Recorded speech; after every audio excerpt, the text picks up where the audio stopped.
12월 2일 새벽 2시 21분 남미 기아나 우주센터에서 쏘아 올린 한 발의 로켓이 전 세계 정찰위성 업계를 발칵 뒤집었습니다. 아리랑 7호, 지구관 측 위성처럼 보였습니다. 하지만 위성에 탑재된 광학 카메라의 스펙을 확인한 순간 NGA 긴급 분석팀이 소집됐습니다. 0.3m급 해상도, 미국이 20년간 독점해온 초정밀 관측 기술을 한국이 독자 개발한 겁니다. 그 한마디에 워싱턴 국가지리정보국은 비상이 걸렸고 정찰위성 업계가 술렁였습니다. 지상의 A사 용지까지 식별하는 신의 눈이라 불리는 기술. 도대체 한국은 무엇을 준비해온 걸까요? 미국조차 예상 못했던 그 비밀. 이 충격적인 이야기의 전말이 지금 밝혀집니다. 구독과 좋아요로 대한민국을 응원해주세요. 저는 제임스 콜린스, 미국 국가지리정보국 NGA 선임 영상분석관입니다. 15년 넘게 전 세계 정찰위성 영상을 분석해온 사람이죠. 러시아의 글로나스, 중국의 가오펀 시리즈, 유럽의 플레이아데스까지 저는 모든 경쟁국의 위성 성능을 꿰뚫고 있었습니다. 하지만 이번만큼은 달랐어요. 이번엔 동맹국이 문제였으니까요. 48시간 전 NGA 지하 2층 분석실에서 그 보고서를 받았을 때의 충격을 아직도 잊을 수가 없습니다. CIA 태평양 지부에서 올라온 기밀 문서였죠. 한국이 12월 2일 발사할 아리랑 7호의 광학 해상도가 0.3m급이라는 내용이었어요. 우리 키올-12와 동급입니다. 회의실 안 공기가 얼어붙었던 게 생생해요. 국방정보국 부국장이 테이블을 쳤습니다. 이게 무슨 소리냐고. 한국은 분명 민수용 위성만 개발한다고 했다고 소리쳤죠. 저도 믿기지 않았어요. 한미 우주협력 양해각서 5조 2항. 우리가 기술을 지원하는 대신 한국은 0.5m 이하 해상도 개발을 자제한다는 신사협정이 있었습니다. 그런데 그들이 그걸 뛰어넘은 겁니다. 부국장이 추가 보고를 했어요.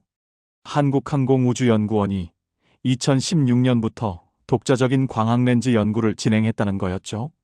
우리 눈을 완벽하게 피해서요. 독일도 아니고 프랑스도 아니고 한국이 말입니다. 저는 즉시 결정을 내렸습니다. 직접 가겠다고요. VIP 전용기가 인천공항으로 향하는 동안 저는 서류 가방에서 양해각서 4본을 꺼냈습니다. 빨간 밑줄이 쳐진 5조 2항을 다시 읽었죠. 이건 단순한 기술 문제가 아니었어요. 한국이 우리의 기술 우위를 따라잡기 시작했다는 신호였습니다. 20년간 쌓아온 정찰위성 독점 체계가 무너지는 소리가 들렸어요. 대전 한국항공우주연구원 회의실은 생각보다 작았습니다. 타원형 테이블에 한국 측 인사 6명이 앉아 있었죠. 우주항공청 실장, 항우연 원장, 그리고 위성개발 담당자들이었습니다. 저는 통역을 거치지 않고 직접 영어로 말했어요. 그들 중 누군가는 분명 영어를 할 테니까요. 아리랑 7호의 해상도를 0.5m로 제한해달라고 요구했습니다. 소프트웨어 락을 걸자고 했죠. 만약 거부한다면 내년 예정된 F-35 전투기 부품 수출을 재검토하겠다고 통보했습니다. 80기 분량, 약 95억 달러 규모였어요. 한국 측 반응은 예상 밖이었습니다. 격분하지도 당황하지도 않았어요. 항우연 원장이 차분하게 대답했죠. 검토하겠다고요. 내일 오후까지 답을 주겠다고 했습니다. 너무 침착했어요. 마치 이미 예상하고 있었다는 듯이요. 회의가 끝나고 호텔로 돌아오는 길, 제 휴대폰이 진동했습니다. CIA 국장의 암호화 메시지였어요. 내용은 간단했습니다. 한국이 제어 모멘트 자이로 독자 개발 완료, 고기동성 확보 추정, 확인 바람. 저는 창밖의 서울 야경을 바라보며 생각했죠. 이건 생각보다 훨씬 깊은 물이구나. 호텔방에서 워싱턴과 화상회의를 했습니다. 국방정보국장이 직접 지시했어요. 한국의 우주 독립을 막으라고요. 어떤 수를 써서라도요. 저는 고개를 끄덕였지만 한편으론 불안했습니다. 20년간 동맹이었던 나라가 이제 우리를 상대로 게임을 시작한 겁니다. 그것도 우리가 만든 규칙을 깨면서요. 다음 날 항우연 위성관제센터의 김민준 박사에 대한 자료를 다시 읽었습니다. MIT 출신 NASA Z 추진연구소에서 7년간 근무한 경력. 우리 시스템을 누구보다 잘 아는 사람이죠. 그리고 그 옆에 최지혜 박사, 광학탑재체 개발 책임자. 이 두 사람이 뭔가를 준비하고 있다는 직감이 들었어요. 새벽 3시가 넘어서야 잠이 들었지만 꿈속에서도 0.3m라는 숫자가 떠나지 않았습니다. 12월 1일 오전 10시, 저는 다시 항우연을 찾았습니다. 이번엔 다른 접근이 필요했어요. 김민준 박사가 직접 저를 맞이했습니다. 악수를 나누면서 그의 눈을 봤어요.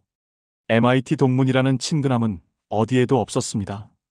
냉정하고 계산적인 눈빛이었죠. 그는 저를 위성 조립동으로 안내했습니다. 거대한 클린룸 안에 아리랑 7호가 서 있었어요. 흰색 외피가 형광등 빛을 받아 반짝였습니다. 저는 단도직입적으로 물었습니다.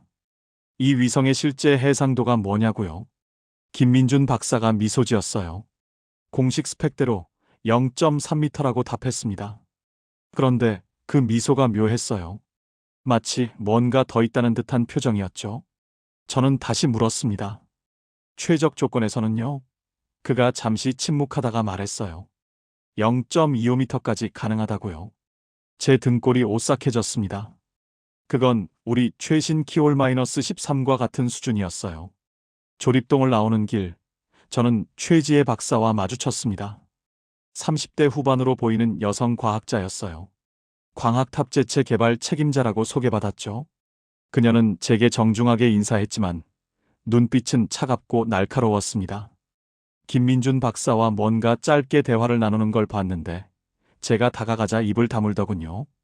점심시간, 김민준 박사가 저를 연구원 식당으로 안내했습니다. 놀랍게도 그는 영어로 대화를 이어갔어요. MIT 시절 이야기, NASA에서의 경험담을 나눴죠. 저는 그의 의도를 알 수 없었습니다. 경계를 풀게 하려는 건지 아니면 진짜 옛 동료를 만난 반가움인 건지요. 식사 후 김 박사가 저를 데이터 분석실로 데려갔습니다. 아리랑 3호호가 촬영한 한반도 영상들이 모니터에 떠 있었어요. 0.5m 해상도였죠. 그가 말했습니다. 이게 우리의 현재라고요. 그리고 마우스를 클릭했어요. 새로운 영상이 떠올랐습니다. 테스트 촬영본이라고 했죠. 저는 숨이 멎었습니다. 선명도가 차원이 달랐어요.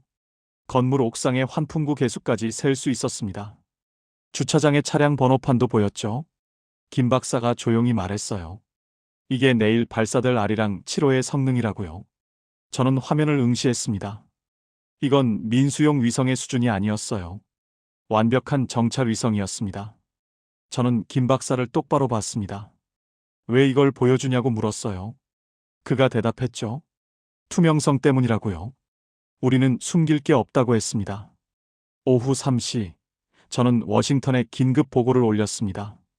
테스트 영상을 확인했다고, 키올급 성능이 맞다고 보고했죠. 국방정 보국장의 반응은 냉정했어요. 발사를 막을 수 있냐고 물었습니다. 저는 고개를 저었어요. 불가능하다고 답했죠. 발사는 기아나에서 이뤄지고 프랑스가 주관합니다. 우리가 개입할 여지가 없었어요. 국장이 한숨을 쉬었습니다. 그럼 발사 후 추적이라도 완벽하게 하라고 지시했죠. 저는 알겠다고 답했습니다. 하지만 속으로는 알고 있었어요. 한국이 이미 모든 걸 계산했다는 걸요. 저녁 7시 호텔로 돌아가는 차 안에서 뉴스를 봤습니다. 누리호 4차 발사 성공 소식이 나오고 있었어요. 11월 27일 단 닷새 전이었죠. 한국이 자체 개발한 로켓으로 큐브위성 12기를 궤도에 올렸습니다. 저는 그제야 깨달았어요. 누리호와 아리랑 7호, 이 두 발사가 우연이 아니라는 걸요. 한국이 세계에 보내는 메시지였습니다. 우리는 이제 독립적인 우주 강국이라고요. 밤 11시, 침대에 누워 천장을 바라봤습니다. 내일이면 모든 게 결정됩니다. 한국이 정말로 0.3m급 위성을 성공시키면 우리의 20년 독점은 끝나는 겁니다. 중국도 러시아도 아닌 동맹국이 우리를 따라잡는 순간이었죠. 저는 알람을 새벽 1시로 맞췄습니다. 발사 1시간 전에 항우연 관제센터로 가야 했어요. 이번엔 절대 놓치지 않을 겁니다. 12월 2일 새벽 1시 30분, 대전 항우연 위성관제센터에 도착했을 때 이미 모든 준비가 끝나 있었습니다. 김민준 박사와 엔지니어들이 각자의 자리에 앉아 모니터를 주시하고 있었어요. 통제실 한쪽 구석에 마련된 참관석에 앉았습니다. 김 박사가 저를 보고 고개를 끄덕였어요. 인사치레였죠. 저는 아무 말도 하지 않았습니다. 이제 말로 할 건 없었어요. 1시간 뒤면 결과가 나올 테니까요. 제 노트북엔 콜로라도 우주군 사령부와의 암호화 통신창이 떠 있었습니다. 추적 준비 완료라는 메시지가 보였어요. 우리의 지상 기반 우주감시 시스템이 기아나 상공을 주시하고 있었습니다. 대형 스크린에 기아나 우주센터 생중계가 시작됐어요. 베가-C 로켓이 발사대에 우뚝 서 있었습니다. 흰색 선체가 조명을 받아 빛났죠. 아리랑 7호는 그 최상단에 실려 있었어요. 카운트다운이 시작됐습니다. 60분 전 최종 시스템 점검이 진행됐어요. 기아나 관제센터의 목소리가 스피커로 흘러나왔습니다. 추진제 주입 완료, 날씨 양호, 모든 시스템 정상. 김민준 박사는 조용히 자신의 모니터를 보고 있었어요. 그의 표정엔 긴장이 없었습니다. 마치 이미 결과를 아는 것처럼요. 30분 전 콜로라도에서 메시지가 왔습니다. 광학 추적 개시, 타겟 포착 대기 중. 저는 시계를 봤어요. 10분 전 최지혜 박사가 통제실에 들어왔습니다. 그녀는 김민준 박사에게 뭔가 속삭였어요. 김 박사가 고개를 끄덕이는 게 보였죠. 두 사람의 표정엔 여전히 긴장이 없었습니다. 그게 저를 더 불안하게 만들었어요. 5분 전 통제실의 조명이 어두워졌습니다. 대형 스크린만 밝게 빛났어요. 발사대의 베가-C 로켓이 화면을 가득 채웠죠. 흰색 선체에서 증기가 피어오르고 있었습니다. 저는 숨을 참았어요. 이제 곧 시작됩니다. 3, 2, 1 점화. 오렌지빛 화염이 발사대를 삼켰습니다. 로켓이 천천히 떠올랐어요. 점점 속도를 내며 하늘로 치솟았죠. 통제실에서 박수 소리가 터져나왔습니다. 하지만 저는 박수치지 않았어요. 발사는 시작에 불과했으니까요. 진짜 중요한 건 궤도 진입과 교신이었습니다. 1분, 2분, 3분. 로켓은 순조롭게 상승했어요. 콜로라도에서 실시간 보고가 들어왔습니다. 타겟 추적 중, 비행 궤적 정상. 저는 안도했어요. 적어도 우리 눈으로는 볼 수 있다는 뜻이었으니까요. 8분, 페어링 분리.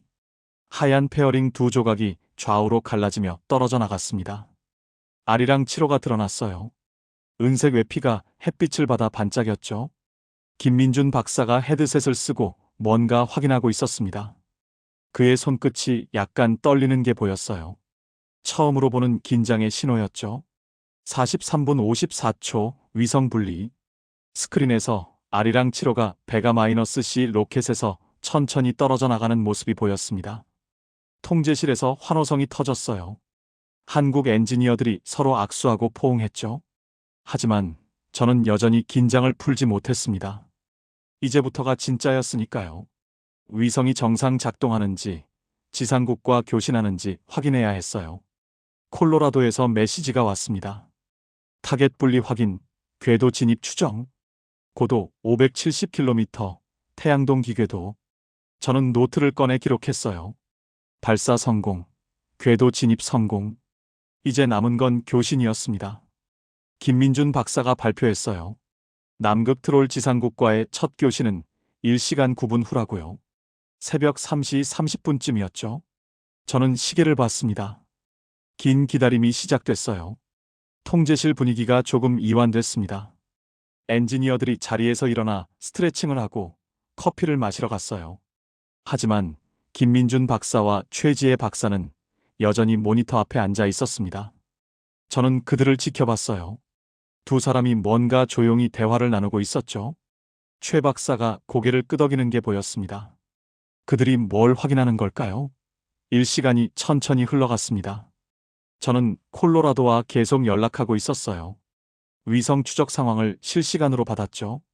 타겟 정상 궤도 유지, 자세 제어 안정적. 모든 게 순조로웠습니다. 너무 순조로워서 오히려 불안했어요. 새벽 3시 20분, 통제실 분위기가 다시 긴장됐습니다. 남극 트롤 지상국과의 교신 시간이 10분 앞으로 다가왔어요. 김민준 박사가 헤드셋을 다시 썼습니다. 최지혜 박사도 자리에 앉았죠.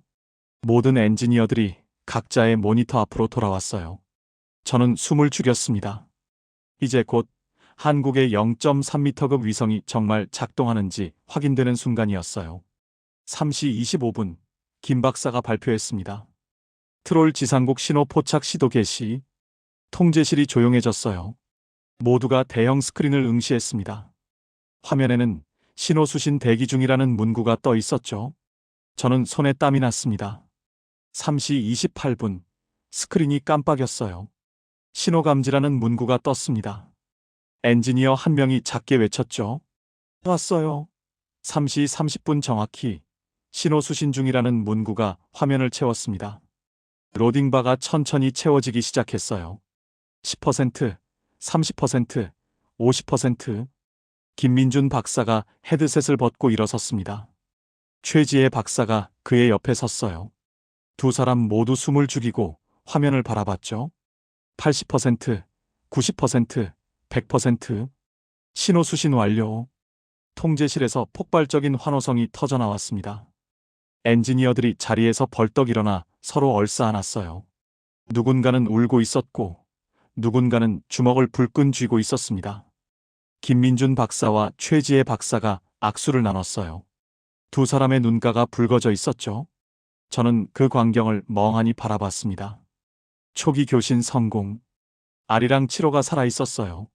태양전 지판 전개 확인, 자세 제어 정상, 통신 시스템 양호. 모든 핵심 기능이 작동하고 있었습니다. 김민준 박사가 발표했어요. 위성 상태 전반적으로 양호, 임무 수행 가능 확인. 저는 콜로라도에 메시지를 보냈습니다. 한국 위성 초기 교신 성공, 정상 작동 확인. 곧 답장이 왔어요. 요청 사항, 첫 촬영 영상 공유 가능 여부 확인 바람. 저는 김민준 박사에게 다가갔습니다. 축하한다고 말했어요. 진심이었죠. 그가 고맙다고 답했습니다. 그리고 조용히 말했어요. 콜린스 박사님, 잠시 후에 뭔가 보여드릴 게 있다고요. 저는 고개를 끄덕였습니다. 새벽 4시, 통제실 대형 스크린이 다시 바뀌었어요. 최지혜 박사가 뭔가 작업하고 있었죠. 그녀가 김민준 박사를 쳐다봤습니다. 김 박사가 고개를 끄덕였어요. 스크린에 새로운 화면이 떴습니다. 위성 촬영 영상이었어요. 저는 자리에서 일어났습니다. 화면에 나타난 건 한반도 어딘가의 항만 시설이었죠. 하지만 제가 지금껏 본 어떤 위성 사진과도 달랐습니다. 선명도가 믿을 수 없을 정도였어요. 정박된 선박의 갑판 위 컨테이너 번호까지 읽을 수 있었습니다. 부두에 주차된 차량들의 종류가 명확히 구분됐어요. 소형차, 트럭, SUV. 화면이 확대됐습니다. 건물 옥상이 보였어요. 환풍구가 선명했죠. 하나, 둘, 셋, 네 개.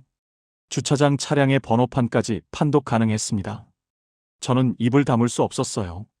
김민준 박사가 제 옆에 섰습니다. 0.3m 해상도라고 조용히 말했죠. 최적 조건에서는 0.25m까지 가능하다고 덧붙였어요. 저는 화면을 뚫어지게 바라봤습니다. 이건 우리 키올-12와 동급이었어요. 어쩌면 더 선명할 수도 있었습니다. 두 번째 영상이 나타났습니다. 이번엔 도심 지역이었어요. 건물들이 빼곡히 들어선 곳이었죠. 확대된 이미지에는 도로 위 차량들이 보였습니다. 차종은 물론이고 색상까지 명확했어요. 보행자도 식별 가능했습니다. 한 사람 한 사람의 윤곽이 선명했죠. 세 번째 영상, 농경지였습니다. 논과 밭이 격자 무늬로 펼쳐진 곳이었어요. 확대하자 비닐하우스 안에 구조물까지 보였습니다. 농기계의 형태도 구분 가능했죠. 저는 주저앉았습니다. 다리에 힘이 풀렸어요. 김민준 박사가 물 한 잔을 건넸습니다. 저는 떨리는 손으로 받아 마셨죠. 그가 말했어요. 이게 우리가 9년 동안 준비한 결과라고요. 2016년부터 300명의 연구원이 참여했다고 했습니다. 광학렌즈 설계부터 제어 시스템까지 모든 걸 독자 개발했다고요. 저는 그를 쳐다봤습니다. 왜 우리에게 이걸 보여주냐고 물었어요.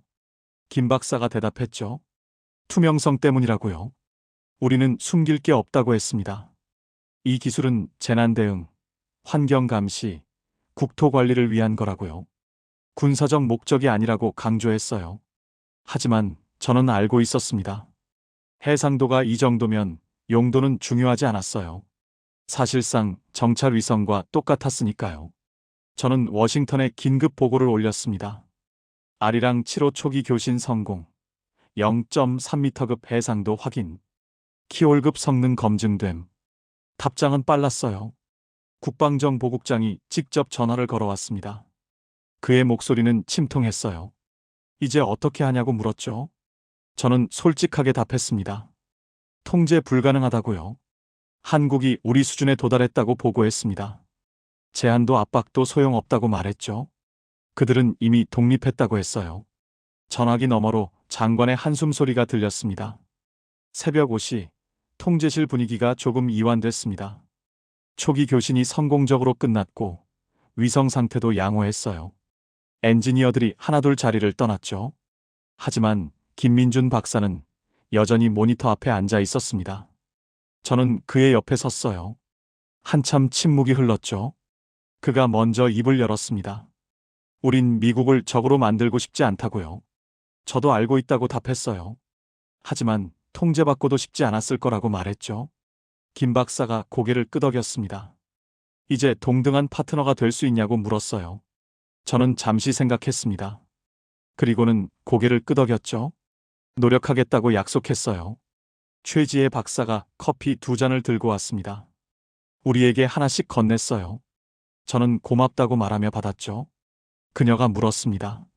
워싱턴의 반응이 어땠냐고요? 저는 솔직하게 답했어요. 충격과 당혹감이었다고요. 하지만 인정할 수밖에 없을 거라고 덧붙였죠. 해가 떠올랐습니다. 통제실 창문으로 붉은 아침 햇살이 들어왔어요. 김민준 박사가 창밖을 바라보며 말했습니다. 저 하늘 어딘가에 아리랑 7호가 있다고요. 우리가 만든 위성이라고 했죠. 한국의 기술로, 한국의 손으로요. 저는 그 말에 답하지 않았습니다. 그저 커피를 마셨어요. 쓰면서도 따뜻했죠. 오전 8시 인천행 차량에 올랐습니다. 항우연을 떠나기 전 김민준 박사와 악수했어요. 그가 말했습니다. 콜린스 박사님, 다음엔 협력 테이블에서 만나길 바란다고요. 저는 고개를 끄덕였습니다. 그때는 제안이 아닌 협력을 위해서라고 답했죠. 차가 출발하는 동안 백미러로 항우연 건물을 바라봤습니다. 작은 연구소였어요. 하지만 그곳에서 역사가 바뀌었습니다. 20년간 지켜온 기술 독점이 무너진 곳이었죠. 서울 시내 호텔에 도착해 짐을 쌌습니다. 내일 워싱턴으로 돌아가야 했어요. 노트북을 열어 김민준 박사에게 이메일을 썼죠. 김 박사님, 이제 경쟁이 아닌 협력을 제안하고 싶습니다. 우리도 배울 게 많습니다. 보내기 버튼을 누르는 순간 어깨가 조금 가벼워졌어요. 저녁 무렵 창밖을 내다봤습니다. 서울 하늘은 맑았어요. 저 위 어딘가에 아리랑 7호가 떠 있었죠. 한국이 만든, 한국이 통제하는 위성. 0.3m급 해상도로 지상을 내려다보는 눈. 우리가 막을 수 없었던 것. 저는 그 사실을 받아들이기로 했습니다. 동맹은 통제가 아니라 존중에서 시작되는 거니까요. 밤 11시 침대에 누워 천장을 바라봤습니다. 9년. 한국이 불가능을 현실로 만든 시간이었어요. 300명의 연구원이 밤을 새우고 실패를 반복하며 만든 기적. 저는 그들을 존경하지 않을 수 없었습니다. 경쟁자가 아니라 동료로서요. 내일이면 워싱턴입니다. 새로운 협력 체계를 만들어야 해요. 20년 독점을 대체할 새로운 틀을요. 쉽지 않을 겁니다. 하지만 해야 합니다. 한국은 이미 증명했으니까요. 그들이 우리와 나란히 설 자격이 있다는 걸요. 12월 3일 아침 인천공항으로 향하는 차 안에서 마지막으로 뉴스를 확인했습니다. 아리랑 7호 발사 성공 소식이 한국 언론을 도배하고 있었어요. 국민들의 자부심이 댓글마다 넘쳐났죠. 저는 미소 지었습니다. 그들에겐 자랑스러워할 권리가 있었어요. 9년의 땀과 300명의 열정과 한치의 포기도 없었던 집념. 그 결과가 지금 우주를 날고 있었으니까요. 탑승 게이트에서 마지막으로 서울을 바라봤습니다. 지금도 누군가는 다음 프로젝트를 준비하고 있겠죠. 아리랑 8호일 수도 있고 더 진보된 기술일 수도 있어요. 한국은 멈추지 않을 겁니다. 이제 그들은 증명했으니까요. 누구의 허락도 필요 없다는 걸요. 창밖으로 한반도가 점점 멀어져 갔어요. 저 아래 어딘가를 아리랑 7호가 내려다보고 있었습니다. 0.3m의 선명함으로 A사 용지까지 식별하는 눈으로 그 눈이 보는 건 단순한 땅이 아니었어요. 한국인들의 꿈이었습니다. 더 이상 누구에게도 제한받지 않겠다는, 우리도 할 수 있다는 당당한 선언이었죠. 저는 좌석에 몸을 기댔습니다. 20년 독점의 시대가 끝났어요. 하지만 새로운 협력의 시대가 시작됐습니다. 한국과 미국이 동등한 파트너로서 우주를 바라보는 시대? 그것도 나쁘지 않았어요. 어쩌면 더 나을 수도 있었습니다. 워싱턴 상공에 도착했을 때 제 휴대폰이 울렸습니다. 김민준 박사의 이메일이었어요. 콜린스 박사님, 협력 제안 감사합니다. 다음 주 화상회에 어떠신가요? 저는 미소 지으며 답장을 썼습니다. 좋습니다. 함께 만들어 갑시다. 새로운 시대를요. 그날 밤, 저 하늘 어딘가에서 아리랑 7호는 여전히 지구를 돌고 있었습니다. 한국의 자부심을 싣고 인류의 미래를 향해. 그 위성은 단순한 기계가 아니었어요. 9년의 도전과 300명의 열정과 5천만 국민의 꿈이 만든 작품이었습니다. 그리고 그 작품은 지금 우주에서 빛나고 있었죠. 누구도 부정할 수 없는 당당한 증거로 한국의 기술은 이제 세계와 어깨를 나란히 합니다. 통제가 아닌 존중으로, 제한이 아닌 협력으로. 아리랑 7호가 증명한 건 단순한 기술력이 아니었어요. 포기하지 않는 한 불가능은 없다는 진리였습니다. 그리고 그 진리는 지금도 570km 상공에서 지구를 내려다보고 있습니다. 0.3m의 눈으로 세상을 바꾸고 있었죠.